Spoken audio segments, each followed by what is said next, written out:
DM साहिबा का अजीबोगरीब फरमान, प्रस्ताव कराओ और वेतन पाओ। जिलाधिकारी का जिले में बना चर्चा का विषय।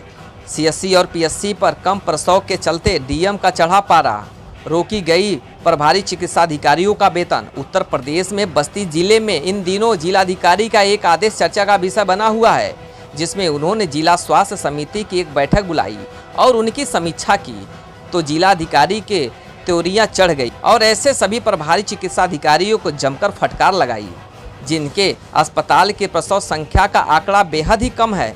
जैसे कि डीएम साहिबा के टेबल पर स्वास्थ्य विभाग के अधिकारियों ने अपने अपने सीएससी और पीएससी का आंकड़ा रखा, वैसे ही मैडम तिलमिला गई और जिला अधिकारी जमकर क्लास लगाई।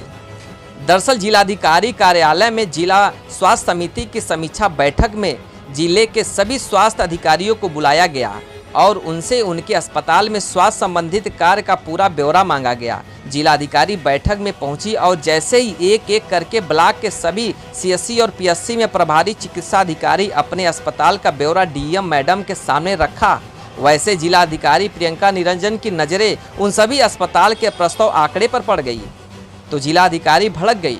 उन अधिकारियों की जमकर फटकार लगा दी, क्योंकि मुंडेरवा, बनकटी, बहादुर, अमरौली, सुमाही सीएससी अस्पतालों में प्रस्ताव का आंकड़ा 50 से कम था। डीएम यह देखकर हैरान रह गई जब मंझरिया और वाल्टरगंज पीएससी पर 3 से कम प्रस्ताव कराने का आंकड़ा पाया। इन सभी आंकड़ों को देखकर डीएम प्रियंका निरंजन का पारा चढ़ गया और सीएमओ को आदेश देते हुए कहा कि इन सभी प्रभारी चिकित्सा अधिकारियों का वेतन रोक दिया जाए, जिनके अस्पताल में प्रस्ताव कराने का आंकड़ा बेहद ही कम है। फिर क्या था, बैठक में आए सभी प्रभारी स्वास्थ्य अधिकारी डीएम मैडम के इन कड़े रुख से सभी के हाथ पांव फूल गए। उन्हें अब यह समझ में नहीं आ रहा था कि अब उनके निकट्टूपन से काम नहीं चलेगा। अगर वेतन पाना है तो काम तो करना ही पड़ेगा। जिलाधिकारी यही नहीं रुकी, उन्होंने जिले में ऐसे 93 निष्क्रिय आशा कार्यकर्ताओं को चिन्हित किया था जो काम नहीं कर रही थी। 37 आशा कार्यकर्तियों को नोटिस दिया था, जबकि डीएम इन सभी आशा बहु को हटाकर नए आशा बहुओं का चयन करने का निर्देश दे दिया था, जिस पर उन्होंने संतोषजनक जाहिर नहीं किया। जिलाधिकारी प्रियंका निरंजन के इस सख्त रवैये को देखकर स्वास्थ्य विभाग की बैठक में आए सभी अधिकारी सहम गए। संज्ञान में आया था कि कुछ सामुदायिक स्वास्थ्य केंद्रों के क्षेत्र में जो संस्थागत डिलीवरी है वो उनके लक्ष्य के अनुरूप नहीं हो रही है, जिससे कि हमारे जो महिला स्वास्थ्य के पैरामीटर्स हैं उनकी स्थिति भी खराब होती है। तो संबंधित एमओआईसी को इसके लिए निर्देशित किया गया है कि अपनी जो मासिक प्रगति है उसमें लक्ष्य के अनुरूप सुधार लाएं, अन्यथा की स्थिति में आवश्यक अनुशासनिक और विभागीय कार्रवाई की जाए। इसके लिए अस्थायी तौर पर उनका वेतन अवरुद्ध किया गया है कि जब तक वो अपना प्रगति में सुधार नहीं लाते हैं तब तक उनको काम नहीं तो वेतन नहीं किया जाता।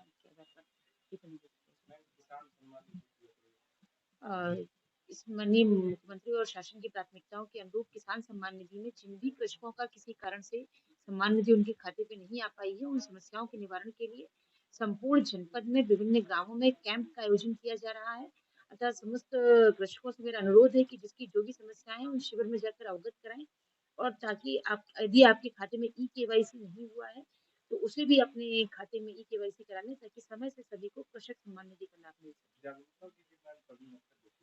इसके लिए जैसे कि बताया कि सभी ब्लॉक्स में लगभग प्रतिदिन 100 से लेकर 110 शिविरों का आयोजन किया जा रहा है, जिसमें वहाँ के लेखपाल, वहाँ के कृषि संबंधी कर्मचारी और सीएससी कर्मचारी, बैंक और पोस्ट ऑफिस के प्रतिनिधि वहाँ उपस्थित रह रहे हैं। तो आप सभी से मेरा अनुरोध, क्योंकि उन्हें पता तो चल गया था कि अब बैठने से काम नहीं चलेगा, काम करना पड़ेगा, तभी मोटी रकम मिल पाएगी। क्योंकि सीएससी और पीएससी पर तैनात चिकित्सा अधिकारी सरकार की मोटी रकम तो लेते हैं, लेकिन प्रस्ताव के नाम पर उन्हें गांव के अस्पताल में शहर से अस्पताल की ओर रिफर कर देते हैं। मतलब जो प्रस्ताव उनके हाथ में रहता है उसे भी वह करने की जहम नहीं उठाते और उन्हें शहर के जिला अस्पताल की ओर जाने का आदेश सुना दिया जाता है, जिससे गांव के गरीब और असहाय व्यक्तियों को काफ़ी मुसीबतों का सामना करना पड़ रहा है। ब्यूरो रिपोर्ट, भारत न्यूज, बस्ती।